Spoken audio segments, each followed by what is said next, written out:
Hello everyone, welcome to my channel. I have to apologize, I haven't done a video in a while, but I think today I'd like to talk about having an emergency fund. Now I think it's important for everyone to have an emergency fund, and they say the benchmark for a lot of people say is 3 to 6 months, but for a lot of people it's kind of hard to do that.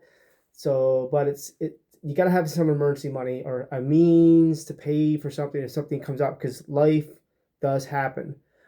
Quick disclaimer, this video is just for entertainment purposes only. Uh, Anything I say is, like I said, I'm not an accountant or a professional, just a guy that has a couple of rental properties. Anyways, quickly, so if you, they say, yeah, 3 to 6 months. So I have a couple of rentals. I have two accounts, the bank that I deal with. I have one account that I just deal that pays like my power bill, my cable, my internet bill, whatever, right? And I have a separate account that I have for my rental properties where the mortgage payments are taken from, and I don't touch that. Any rent money that goes in that account stays in that account, and I usually try to keep about 3 months worth of mortgage payments in there. But if something major comes up with my rentals or something, I have a line of credit. I use a line of credit, so I got a line of credit, you know. I got two lines of credit, but just to keep the math simple, I say I got 100,000 line of credit right there, right?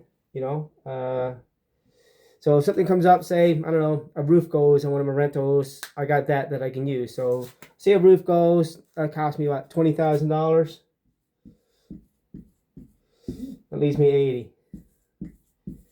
Now that $20,000, right? Yes. Oh no, I got to pay the $20,000, right? However, if I had to pay $20,000 from my line of credit on my rental, the interest that I pay on this line of credit will be a tax write-off, and plus the actual repair itself, like the interest, the materials, the labor, that will be a tax write-off.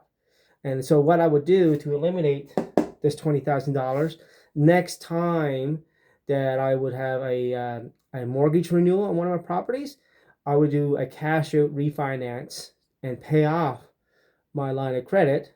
Reason I would do that usually has been my experience that the interest rate on a mortgage is usually a bit lower than what it is on a line of credit. And so when I do that, then boom, I still got my $100,000 line of credit. It's still there for the next emergency, hopefully future down the road.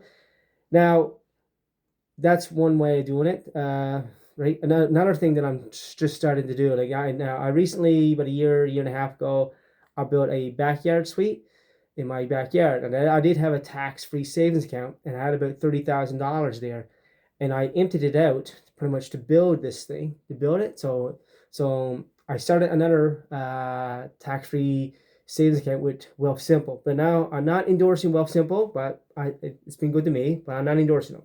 So I'm only at so what I do every pay now, I throw a couple $100 into my tax-free savings account on Wealthsimple. Now, I'm going to start trying to use that as my as an emergency fund, because at least in there, being invested, it's making me money. As opposed, if you just had money sitting in a separate account, it's losing value due to inflation. Your money loses value if it's sitting there doing nothing.